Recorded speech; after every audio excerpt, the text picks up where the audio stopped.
Thank you for listening to Depictions Media Radio.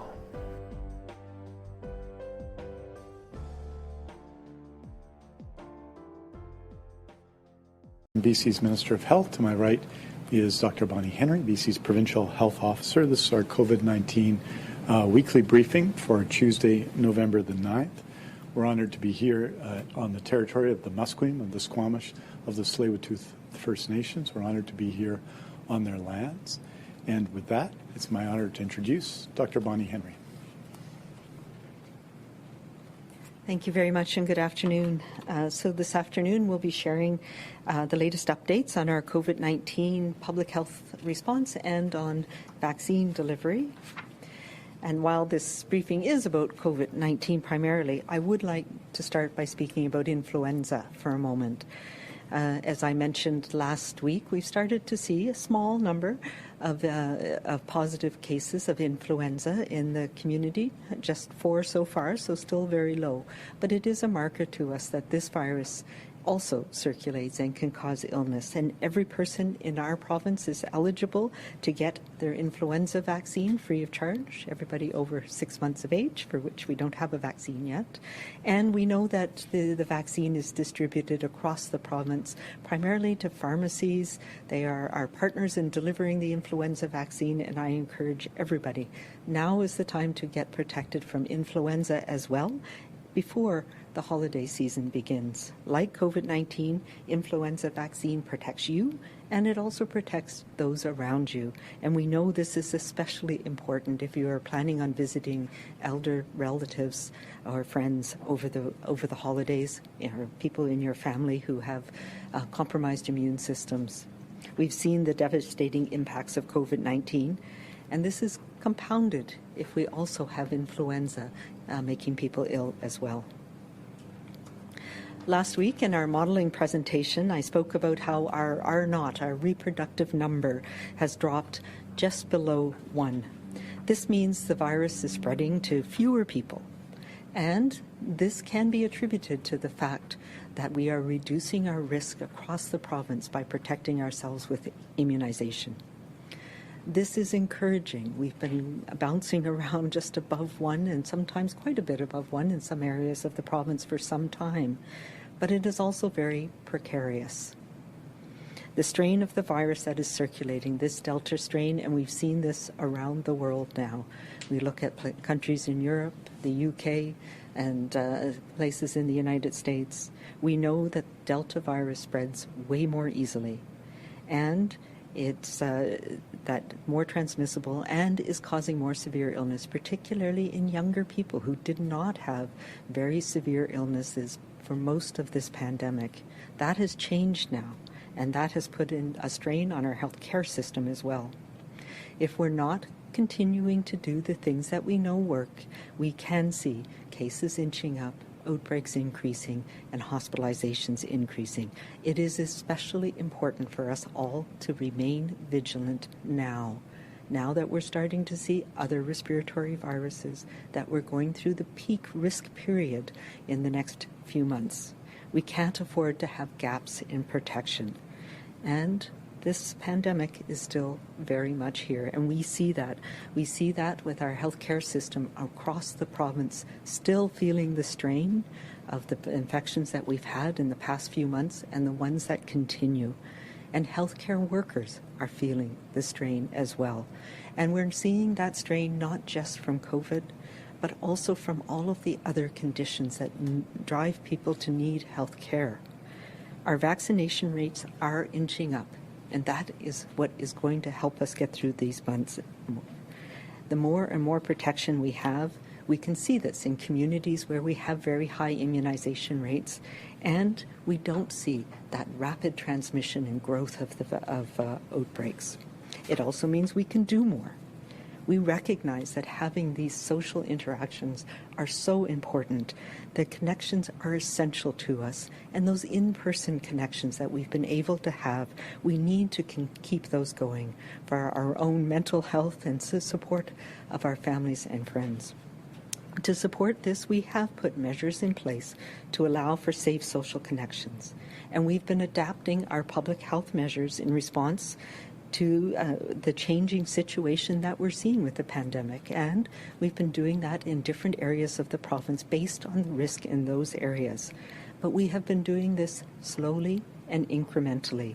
We've slowly eased restrictions in some areas, on events, on gatherings, but we continue to actively monitor our progress in every area of the province.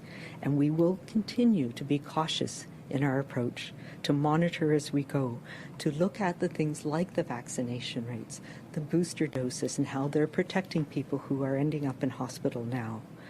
We need to reduce the strain on the hospitals. So here's what I'm asking you to think about as we head towards the upcoming holiday season.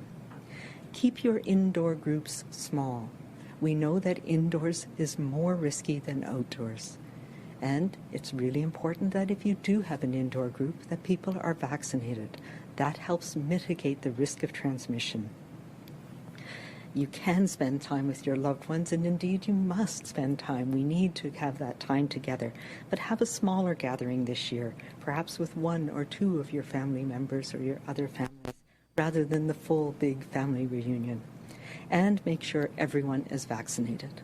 This is especially important if you have older relatives or people who are going through cancer treatments or have immune system dysfunction. If they're joining you, you need to do more to protect them. And that means making sure everybody who can is vaccinated.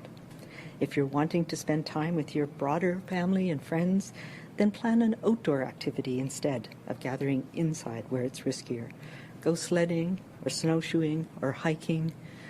We have many, many wonderful things that we can do outdoors safely, even in the winter months.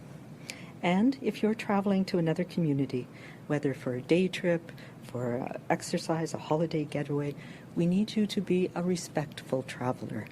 We know how to do this. We have been through this now together for the last 20 months. We need to continue to be aware of the impact we are having on communities we're going to and the risks that we're bringing with us, and, of course, the risks we bring home.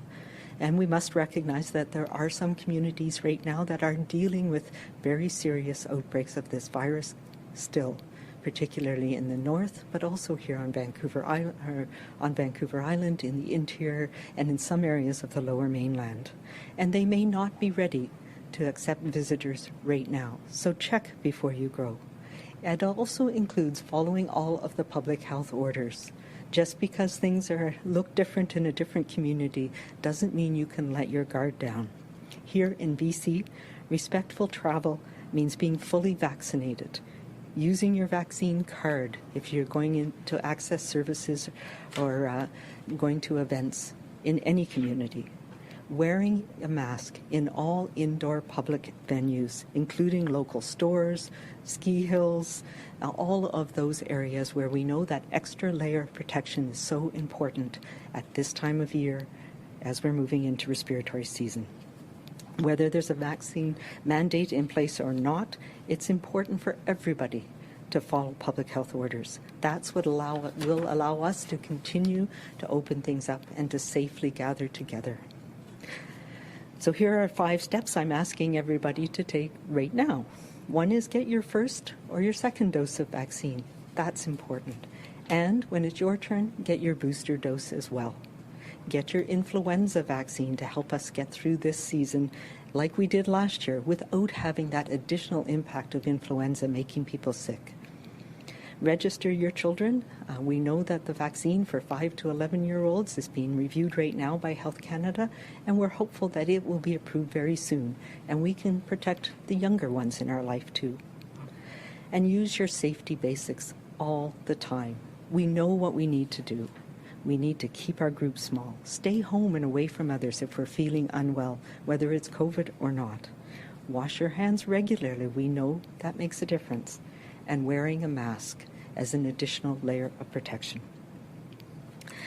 I do want to also talk about a little bit of news we have about vaccines. We have been confirmed by the federal government that they have got a limited supply of J&J vaccine that should be coming into the country very soon. And we have not received it yet, but we're expecting to receive some here, a limited amount here in British Columbia, hopefully by early next week. It is a limited amount, and our first priority will be offering it to healthcare workers who have been affected by the PHO order and who want this vaccine as an option for them to continue to safely work in healthcare. So that will be our priority over the next few weeks once this vaccine comes in, and I know that our healthcare teams are working to connect with people who are affected by the order right now. For anyone else, and I know there has been a lot of people who've reached out to me asking for the J&J vaccine, we will have some available, and we will be providing you with the details next week of how you can access this through a central call number. So stay tuned for that. It is a limited amount, but we are hopeful. We've been asking for a number of months, as I know many of you know, for the federal government to bring in some supply of this vaccine that we can use as an option for people here in BC. So we're very grateful it's coming in, and we'll be focusing, as I mentioned, on healthcare workers first, but there will be some available for others who want to use this as an option, and we'll let you know more details next week. Finally, I want to recognize two things. One, that yesterday was the day to honor First Nations, Inuit, and Métis veterans. And I just want to pass on my gratitude for those veterans and for the injustice that many of them felt after serving their country, our country. And with Remembrance Day ahead, let's look to our veterans again, who have shown us how important it is to work together, to support each other, to do our part, and to persevere. And we are persevering. This has been a long pandemic, and it is the time once again for us to remember that we are in this together. We are not all in the same boat, but we are in this storm together, and it is continuing, but we have tools now that will help us get through it. And this next few months are going to be important for us to remember that and to work together. So let's honor and support our active military family and veterans everywhere by continuing to do our part. And let's protect the healthcare workers who are also out there caring for us day in and day out through this long, long storm. Our colleagues, our friends, and our neighbors. And we do this by protecting ourselves and by taking all of those important measures that we know work. So let's protect our veterans this Remembrance Day and continue to be kind to each other, to be calm and compassionate, and to be safe. Thank you.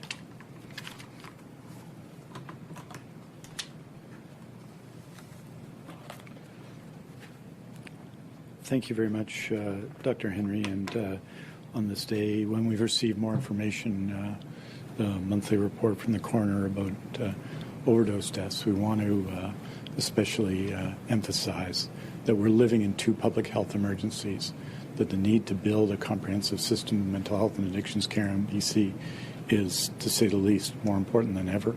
And we're driving to that goal together. But we think of those families, those who have been affected by COVID-19, those that have been affected by the overdose public health emergency.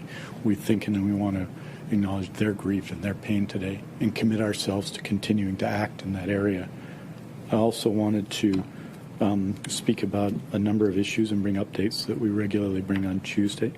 The first is about the healthcare worker mandate, and just to give you some up-to-date numbers and say that it reflects, I think, the significant effort by healthcare workers and the system to ensure that people are safe, that healthcare workers are protected, that patients are protected, that residents of long-term care and assisted living are protected. On the healthcare workers side, since we last reported to members of the media and through you to the public on Friday, we've added 1,548 vaccinated healthcare workers. We're at the beginning of a pay period, so this is additional workers who have worked in the system and they are vaccinated. We've added, I think, in total, and this is a data correction, 30 vaccinated people, so it's been a very significant increase in those vaccinated through the healthcare system. I wanted to just briefly, and I note that by health authority, we're now, if you look at the unvaccinated population, it's 2% across the province, 5% in interior health, 4% in northern health, 1% in Providence Healthcare, 2% in Provincial Health Services Authority. 1% in the Vancouver Coastal Health Authority, and 2% in the Vancouver Island Health Authority. So this reflects, I think, the very strong vaccination of employees across the system. There's been a lot of interest in looking at the vaccination numbers by job category, and so I'm going to give you two sets of information today. One is that of the 3,071 not vaccinated healthcare workers to whom the order applied, that is the order of 2 weeks ago today, 1,032 of those are casuals, 989 are full-time, 819 are part-time, and there are 16 that are not identified. So that gives you a sense of the impact, the FTE impact of the healthcare mandates, vaccine mandates or proof of vaccination mandates. And then by job category, just to give you the job categories that have come together that are over 1,000, so they're not identifying to any group. If you look at allied health, there are 20,379. Often allied health is represented by the Health Sciences Association. There are only 420 unvaccinated people in this category. That's 2%.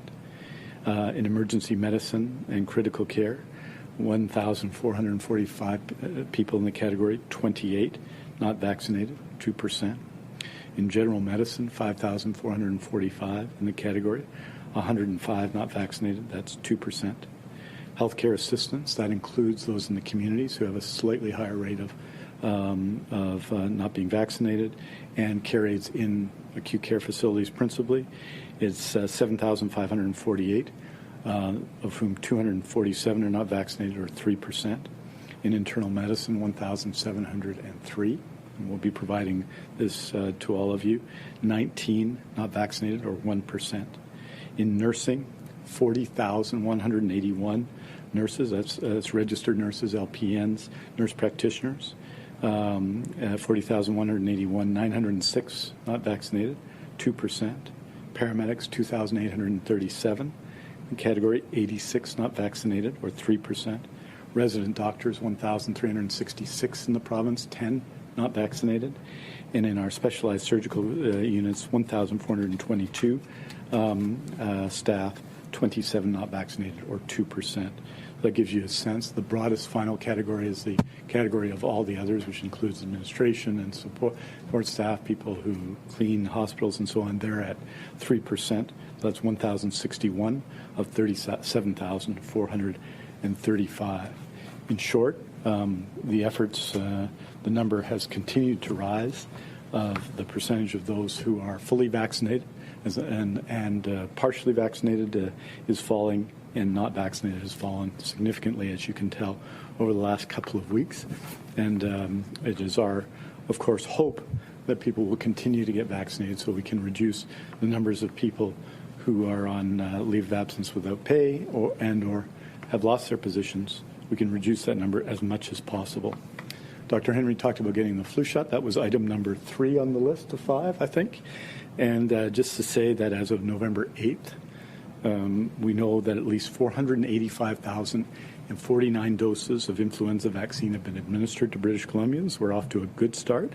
We also know that the number of doses is actually higher than that. The vast majority of those doses have been delivered by community pharmacy. That number, I believe, is in the neighborhood of 348,381. And so that program is going well, and want to express our appreciation to community pharmacy across BC. We've distributed out through the BC CDC 1.9 million doses to date. We, of course, have more coming, and we're very pleased at the take-up of this campaign. We want to encourage everyone to get their flu shot. And we'll remember, we'll have a test at the end about the other 4 items. So that's positive news. With respect to COVID-19 vaccination, just to note that we're now over 90%. I think it's 90.4% over the age of 12, which is, by any standard in the world, exceptional. That means 4,187,281 dose 1 vaccinations as of last night at midnight. And dose 2, 3,992,679. That's over 86%. And third doses, or booster doses, doses that complete the course, is 181,975. So that number continues to grow as the booster dose campaign continues to address and protect those who are most vulnerable in BC. I note that every care home and every assisted living home in BC has now had its booster dose clinic. So that's important to say. In terms of occupancy in our hospitals, just to put this in context, because as we know, hospitalization is a lag indicator, meaning that when cases start going up, hospitalizations follow some period thereafter. It's the same as cases come down. But we currently have overall in our hospitals, COVID-19 and all other issues, 9,247 people in hospital in BC. And that's based on, is on approximately 11,500 total beds, base and surge, but 9,229 base beds. So that is over our base bed capacity. In terms of critical care, we have 510 critical care beds in BC, 218 surge beds. We're currently at 478 people in critical care in BC. And obviously, this continues to be a challenging situation. It is why, and I'll be getting to the surgical numbers in a moment, why we continue to manage our healthcare system, to make sure our healthcare workers are able to support people in these very challenging times, and why these actions are necessary, and why we absolutely need more people to get dose 1 and dose 2, and when their time comes, their third dose of a COVID-19 vaccine. Over the last period, as you know, people have been coming down from the Northern Health Authority to other health authorities. That number is now 109, 97 of whom are COVID positive, and the vast majority of those are not vaccinated. And so clearly, that is a heavy price to pay, and we provide the best care in the world to everybody. I am proud of our healthcare workers on Vancouver Island and Fraser Health, in Interior Health, in Vancouver Coastal Health, and of course in Northern Health itself, for the work they're doing on behalf of British Columbians. This is what we do for each other. But what would be better is that the preventable cases, unvaccinated people far from home in critical care, stopped by people getting vaccinated. I want to particularly acknowledge the work of the municipality of Fort St. John and Mayor Laurie Ackerman, who continues to be an outstanding advocate for vaccination in her community. Fort St. John, which used to be well below 60, we can remember those times, and is now at 77% plus and rising. And it's one of the places in BC where vaccination has risen the most, and I appreciate the work of both Mayor Ackerman, community leaders like Dan Davies, and everyone in the community for that. I want to note, on terms of contact tracing, we now have, we've added 20 additional staff to contact tracing this week. We now have 1,595 staff as of November 5th, that is, 2021. And this is higher than the highest level of contact tracing we had during the third wave. That number was 1,563 in the month of May. So we have added contact tracing capacity. Obviously, the number of active cases is significantly less than that, but the importance of the work and the central work that our contact tracing teams do in all of the health authorities continues to be critically important. And finally, I just wanted to talk a little bit about surgeries in our province and surgical renewal. As you know, last week I reported that across BC, most operating rooms continue to run, but due to a variety of challenges, there had been reductions in some operating rooms, and I reported on those in detail last week. The situation remains largely unchanged, but there are developments. Last week in Interior Health, Kelowna General Hospital had reduced 2 operating rooms to compensate for staff who did not meet vaccination requirements and who are on unpaid leave. This week, only 1 operating room has been reduced for this reason. To support critical care, though, Kelowna General Hospital has reduced an additional 2 operating rooms, meaning that it is performing surgeries with 3 fewer operating rooms. Some surgeries continue to be postponed across health authorities as they continue to respond to COVID-19. During the reporting period, October 31st to November 6th, health authorities postponed 288 non-urgent scheduled surgeries. That's 52 in Fraser Health, 16 in Northern Health, 134 in Vancouver Coastal Health, 28 in Vancouver Island Health, and 58 in Interior Health. no surgeries were postponed in the Provincial Health Services Authority. So if you add all of the postponements from September 5th to November 6th, that number is now 2,671. Despite these postponements, surgeries are continuing across the province. From October 17th to October 23rd, health authorities report that 6,960 surgeries were completed. This is 1,029 more surgeries in the same week in 2019, although that week in 2019 included Thanksgiving. For patients who have had their surgeries postponed and for patients who are waiting for their surgery, this is an especially difficult time. But I hope some measure of comfort is taken from this. We will get you your surgery. We will get you your surgery. Our drive is as strong today as it was in May 2020 when we made our surgical renewal commitment to patients. No matter what challenges we face, we will deliver. We are working as hard as we can so we can call you as soon to book your surgery. And it's a message to everybody else. In the time when we're facing and we're approaching respiratory illness season, we're starting it and we're into it, and there are challenges ahead. To get your COVID-19 vaccine, first dose if you haven't got it, to complete it if you haven't yet completed it, to go and get your third dose when you are invited to book, to get your influenza vaccine, and to follow public health orders right now. The December period is an important time of people coming together, and it makes it more important that we follow the guidance and the law that's been set out through public health order in our province. It's important for us. It's important for people waiting for surgery. It's important for our healthcare workers. It's important for your friends, your elders, your community, your children. It's important for everybody that we work together to get this done together in this challenging time. Thank you very much. We're happy to take your questions. Thank you. As a reminder to reporters in the phone, please press *1 to enter the queue. You are limited to one question and one follow-up. Please also remember to take your phone off mute. You are not audible until your name is called. Our first question is from Lisa Cordasco, Vancouver Sun. Go ahead, please. Thank you. Based on the data that you have on the rates of exposures of COVID-19 in schools in places like the Interior and in Northern Health, are vaccine mandates being recommended? Are you talking about for staff at schools or for students?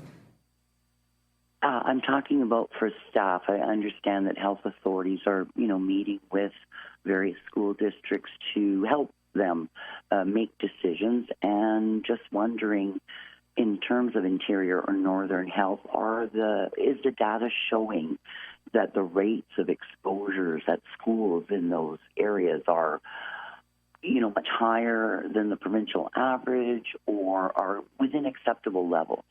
No, really good question. And we have, as you know, put together, the provincial committee put together guidance for school districts. And it is an important consideration about the local epidemiology, what's actually happening in schools in those areas, and transmission in the communities in those areas. Because we know that schools reflect what's happening in the community as well. And yes, I know that my colleagues, the school health officers in Interior Health and the North, have been working with their school districts and supporting the need to make sure that everybody in the school is vaccinated who's eligible. So yes, they are very supportive of vaccine mandates in those areas, particularly because of what we are seeing about the impact on schools. And thankfully, younger people don't get as sick with this virus, and that continues to be the case. But we don't want children to be getting sick, and we don't want their school. We know how important it is for families and for the growth and development of children to have in classroom schools. And this week in the Interior, there's been 3 outbreaks in schools. So yes, we are very supportive of mandates in those areas, particularly because of the risk in the community right now. Lisa, do you have a follow-up? Yes. So we've heard that on the Lower Mainland, at least, where immunization rates are very high and there's been lower transmission rates in schools, that the boards who have decided so far have opted to not implement vaccine mandates as parts of policy. How likely is it that areas in the north and the interior will opt, in fact, to go with vaccine mandates? What is your sense of that at this point in time? Well, I think we look at what's happening in the Lower Mainland and we see the effects of having very strong immunization rates in communities and in school staff. So the school districts are the ones who know best what is going on with their particular schools and the employees that they employ in the school staff. So they made the decision looking at the balancing of risks and benefits and what was happening in their individual school districts. And that, I expect, will happen as well. It is happening. I know my colleagues have been meeting with their school districts across the north and interior, and I think we will see the decisions made in those areas reflect what is happening in those communities as well. Next question. Richard Zussman, Global. Go ahead, please. Dr. Henry, there has been a doctor in Saskatchewan yesterday was speaking about what is essence a variant of the Delta variant connected to Western Canada. Have we seen this in British Columbia? How worried should people be about this? And how should people describe what this variant is in terms of compared to what we've seen with Delta variant? Okay, I'm not entirely sure which variant you're talking about. I'm not familiar with exactly who is saying what, but I can tell you that we do whole genome sequencing on not all cases right now, but on a representative sample, and we are in the 80,000 whole genome sequencing sequences that we've done. And we look for some of the mutations that may confer an advantage to a virus. And some of the Delta strains that we've seen, if you look on the BC CDC website, we have a report up every week. And they've now been divided into several different subclades of the Delta variant. And we've been particularly watching one that was detected in the UK that has a slightly different mutation, which there was concern that it made it even that much more transmissible. We've had seen very small amounts of that so far, but it is one that we're watching. So what we are seeing, that what we have seen in other parts of the world are bearing out here, that the Delta virus is very transmissible. It's transmissible at a much smaller amount, so the dose that you need to get to become infected is much lower than the other strains that we've been seeing over time. And that's one of the reasons why we need such higher immunization rates. But really importantly, and we've seen that across the West, we're seeing it in other parts of Canada as well, younger people are having more severe illness with the strain of the virus that's been circulating in our communities right now.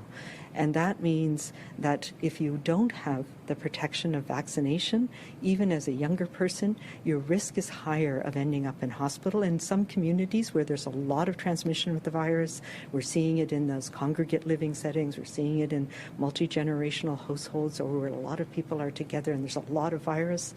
We're seeing 5 and 10% hospitalization and ICU rates in very young people, and that's much higher than what we have seen throughout this entire pandemic.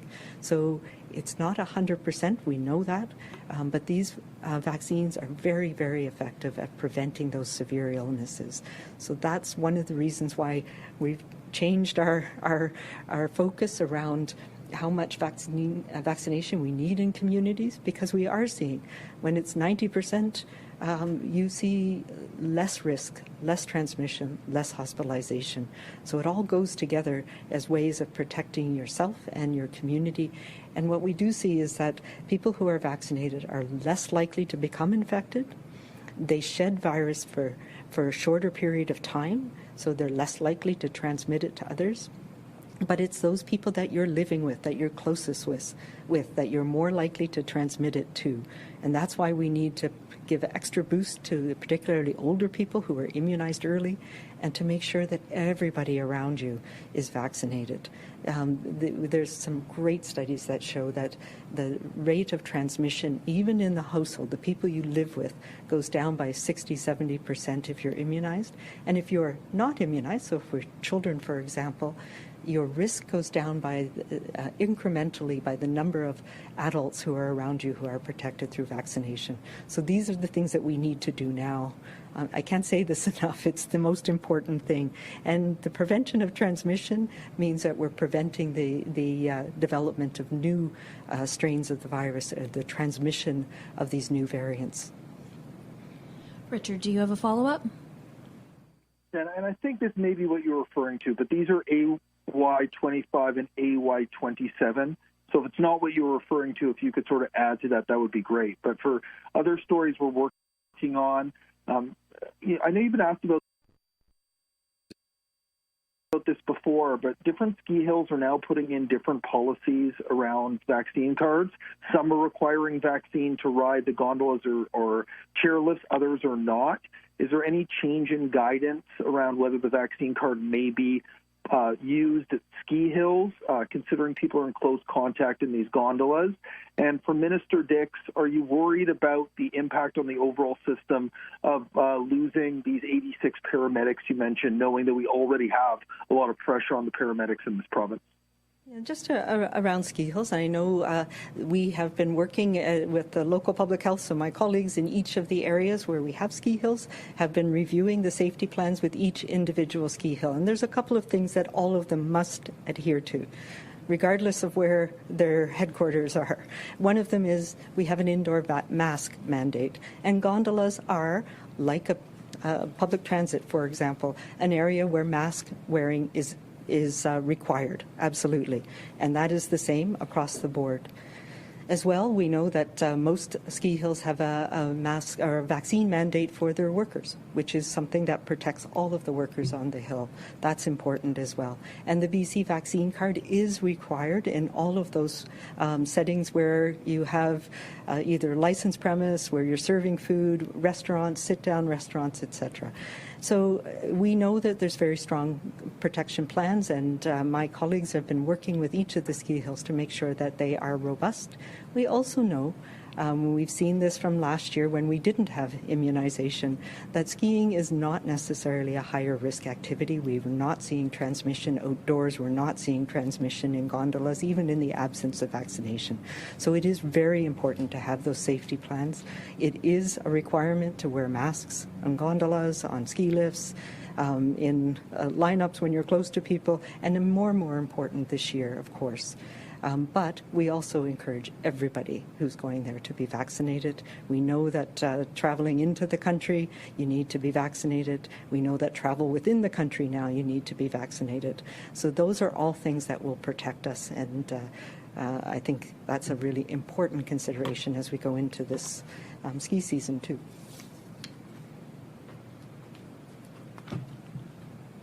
Thank you. I just add to that Mayor Jack Crompton called me today. We spent some time talking about this issue. He's advocating, obviously, forcefully for his community, and I think it's also important for the employer in that case to respond to the wishes of the community as well, and we're hopeful they'll do so. I know other ski hills across BC have done that. So Mayor Crompton's advocating very strongly, and certainly directly to us as well, on this question, because they want to have a great ski season in Whistler, one where people, of course, stay well and get healthier on their trip and not have to deal with COVID-19.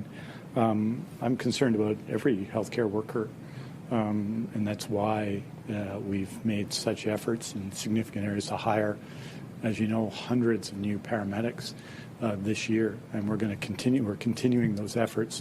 The paramedics, those positions that I announced right here a number of months ago, have all been hired. People have been put into place. Those the hiring decisions have been made, and we're certainly working hard to do more.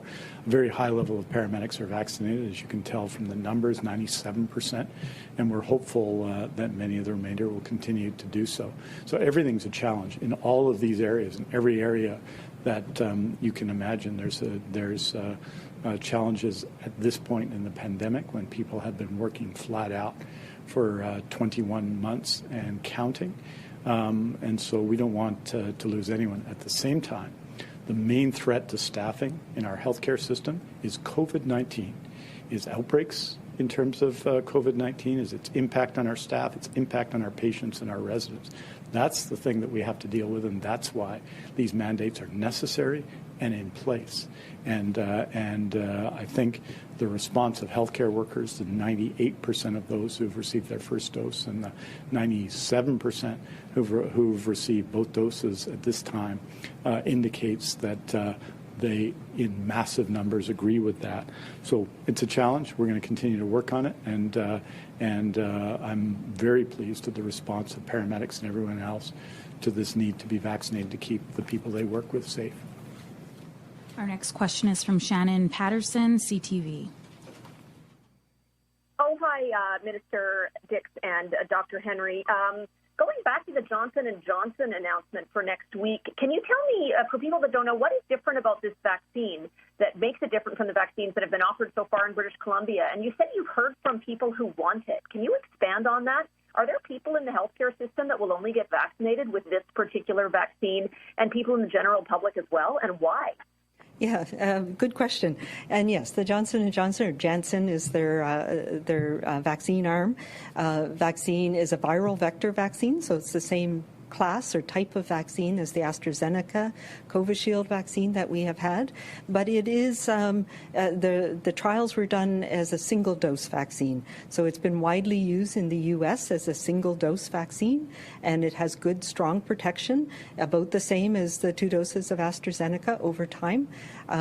So many people have contacted me. I would say there's probably, estimate in a couple of thousands of people. Yes, we do know that some healthcare workers have said that this is the only option they would consider right now. I will say there's other vaccines in the pipeline, and we were very hopeful, for example, that Novavax, which is a more traditional protein subunit type vaccine, would be available before now, but they have had challenges both with their clinical trials and with their manufacturing and scaling up of manufacturing. We hope that that vaccine will be available but sometime in 2022. So it will be an option for the future, but it's not going to help us get through this very critical period right now. So yes, I have heard from people, mostly I believe because it is a single-dose vaccine, and that makes it you're able to travel, you're able to have your BC vaccine passport, etc. Having said that, in the U.S., Johnson & Johnson have just got approval for a second dose as a booster dose, and it is recommended by the U.S. CDC that people who got the Johnson & Johnson vaccine do get a second dose, a booster dose, after 6 months. But it's not yet applied for that here in Canada. And very importantly, if people, if they're holding out for this vaccine, we are very hopeful. We've been asking for it from the federal government in writing several times over the last year, but we're hopeful that we're going to get it in hopefully by the end of the week, early next week, and it will be available first for any healthcare worker who wants to use this as their way of getting back to work. Shannon, do you have a follow-up? Yes, question for my colleague. There's been a recent violent attack on a frontline healthcare worker, a nurse in Metro Vancouver, and it's leading to calls from the union for dedicated security for emergency departments, more security guards trained in de-escalation, and personal alarms for healthcare workers, among other measures. What will the province do to increase workplace safety for these workers in the hopes of preventing similar attacks from happening? I was very, very distressed to hear about that. It's not, unfortunately, something new in our system. Yes, and there's that case, and there are other cases in BC that we've seen in recent months that show the need to have more safety. And so we have ongoing work both with the BC Nurses Union, with the Hospital Employees Union, the Health Sciences Association, the Doctors of BC, to improve safety and security in our healthcare settings. And it's a high priority for us. It continues to be. It's been work that's been going forward for years. But this indicates the need to continue to improve the situation, and we fully intend to do that, working with both the unions and our workers, and also working with the community. This is a very, very challenging period in healthcare. And what we need to do is what I think the vast majority of British Columbians are doing, which is support our healthcare workers. But when we hear stories like this, it obviously affects both the morale and the sense of personal security of our staff across the system, and we're with them, and we're going to continue to work to improve security, which may involve in different places different actions, because there are different requirements in different places. But it's our strong intention to do that, and it's a necessary thing in order to support workers and to ensure that our healthcare settings are safe for workers, safe for patients in long-term care and assisted living, safe for staff and for residents. Our next question is from Cindy Harnett, Times columnist.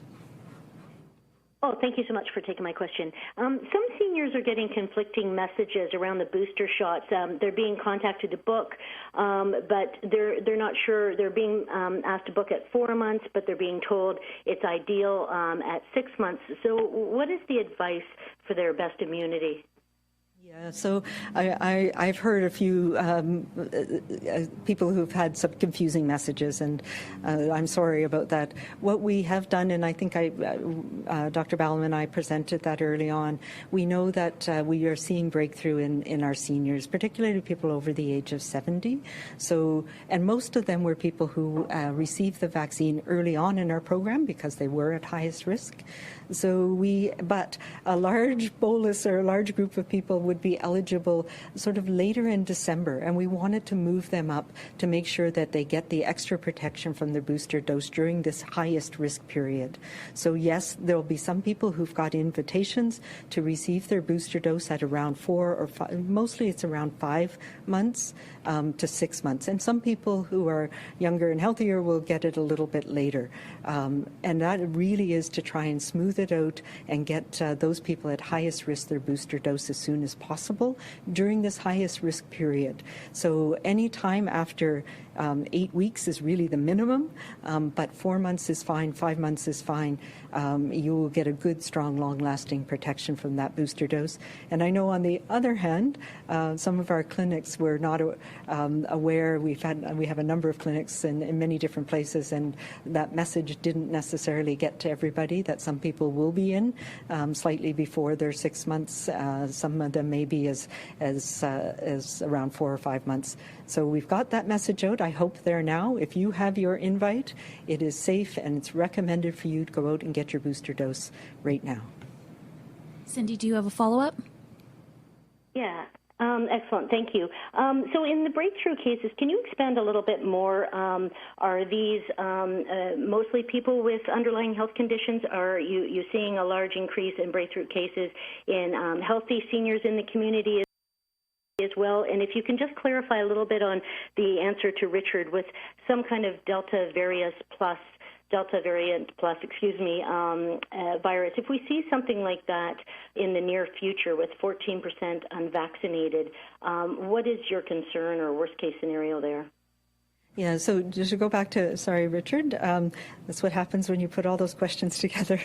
So it's the AY 24, 25, and 27. We have seen a little bit of the AY 24. I don't know. I haven't looked at today's or yesterday's. Actually, usually comes out on Tuesdays to see if we have the 25 or the 27. But it is a slightly different mutation on one of the areas of the spike protein, and that there is concerns, mostly in the UK where they detected it first, that it might convey another advantage around transmission. So we have seen a little bit of the AY24, but the rest of my answer was actually taking into account those specific mutations. Now I've forgotten. Sorry. What was the first part of your question, Cindy? Cindy, can you repeat the first part of your question? Are we seeing those mostly in seniors in their 70s with underlying health conditions, or are we seeing an increasing number in healthy seniors in the community? So we've seen the breakthrough cases. It's very low in people up until about 65, and then it goes up a little bit, but it really goes up a bit at 70, and then at 80 goes up dramatically. And it's very difficult to tease this apart, because as we get older, we are more likely to have those underlying conditions that make us more at risk as well. So we've said this from the very beginning, and we continue to see this. Age is the number one risk factor for having severe illness, for ending up in hospital with COVID-19, and that remains the case. And that's how we did our immunization program, because we recognized that age was overwhelmingly the single most important risk factor. So we started with the immunization program with our oldest seniors and elders, so people over age 90 and over age 80. So that means there's two things going on. One, they have that highest risk, and they received the vaccine the longest period of time ago. So that's why we're trying to move everybody up. And the vast majority of them, along with age, have other conditions, whether it's heart disease or lung disease or diabetes that comes, because those are much more common with age as well. Our next question is from Amandalina Latanero, CFJC News. Hi, Dr. Henry. There are currently 2 outbreaks at Royal Inland Hospital in Kamloops. With COVID-19 protocols in place, why do you think this is still happening? This reflects, again, the community and what's happening in the community there.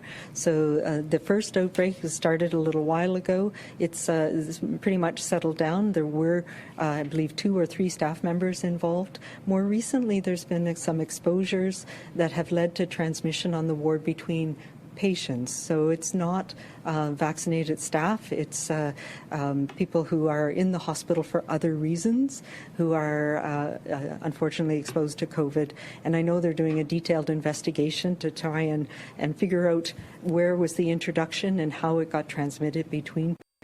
But we are seeing that these outbreaks are not to the same degree as we saw a few months ago when we didn't have as much vaccination. But it still reflects the fact that this virus is circulating in the community and it can be transmitted in those indoor settings, particularly if there's groups of people in a hospital room or a ward together. And so the transmission was actually in the hospital. Amandalina, do you have a follow-up? Some staff are suggesting stopping visitors. What do you think the solution could be? Yeah, so the visitor policy we have modified again, recognizing we're going into a higher risk period. So visitors to acute care facility need to show your vaccine card now to show proof of vaccination. Obviously, there's a few exceptions for children or people at the end of life or pregnant people. But that is an important way to try and keep this virus out of acute care facilities. So that has been started this week. I know there's been a bit of a transition period, but certainly visitors are something we are concerned about, particularly unvaccinated people. And if that puts staff at risk, it puts other patients at risk. So there are other infection prevention and control measures that are also really important, and we're beefing those up as we head into this part of the year where we know that respiratory viruses transmit that much more easily. Our next question is from Ethan Sawyer, CBC. Hey, Dr. Henry. Small music venues in BC are wondering when the ban will be lifted on standing and dancing in their establishments. If fans in BC can stand, dance, and sing at larger events, what is the difference between that and a smaller venue? BC will soon be the only place in Canada with these types of restrictions in place.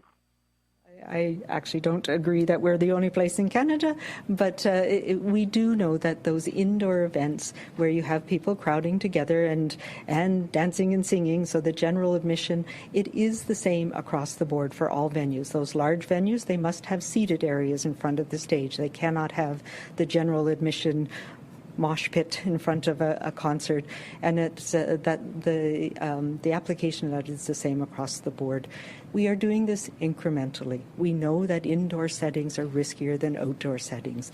We know that the vaccine card is one of the ways that we can reduce and mitigate that risk, but it's not the same everywhere. And we have to be mindful that some of these settings are riskier. So we are doing things in an incremental way, and we're looking at things like the vaccination rates in the community, like the amount of virus that's circulating in the community, the ability of people to wear masks. And those are all things that I'm working with my colleagues across the province. We spent quite a bit of time this week, and we'll be looking at how do we harmonize these and make them stronger. But this is not the time to make major changes that increase risk dramatically. So it does affect, it affects all of those venues across the board where we are requiring people to have access to a seat, because when people are seated, the risk is just that much lower than when you're mingling with people. Ethan, do you have a follow-up? I do. This one's for Minister Dix. More than 3,800 people have signed a petition in Port Alberni asking for an unvaccinated pediatrician to keep his privileges at the local hospital. What can you say to a community that is concerned about losing access to a specialized doctor, even if he is unvaccinated? Are unvaccinated healthcare workers allowed to keep working in their own practices, even if they can't access health authority-regulated spaces? And if we can get an answer to this one in French as well. I think I'll start with that because, this is one of the things that I'm particularly aware of, and it is, as a healthcare professional myself, part of what we do as professionals in terms of protecting ourselves and protecting those we care for. And you talk about privilege, and we are privileged as healthcare workers. And it is our responsibility to do what we need to do to keep our partners, our colleagues safe, and to be vaccinated through this pandemic. So privileges, and I will say we are working with the colleges who also feel very strongly about this. So the colleges will come under, and I put notice in our last PHO order, that it is a requirement of our profession to do what we need to do to get us through this pandemic together, and part of that is protecting ourselves, our patients, and our colleagues through immunization. I think that says it well. I mean, other than medical exemptions, and there's a process for that, there aren't exemptions. And all of the healthcare workers who are affected by this, both the 98% plus that have been vaccinated and the 2% who have not been, all of them are affected by it. All of us are affected by this in healthcare. And the danger here, the problem here is COVID-19, which is affecting our ability to staff healthcare. And obviously, as you can see, with outbreaks at Royal Inland, outbreaks continuing in long-term care homes, why we needed the vaccine mandate to come into place.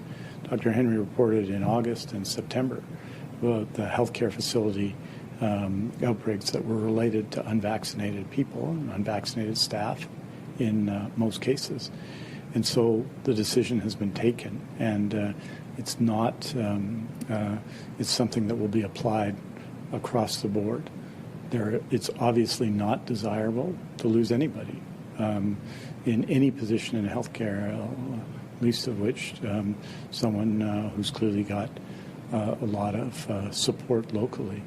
But the rule's going to apply to everybody, and it's going to apply here.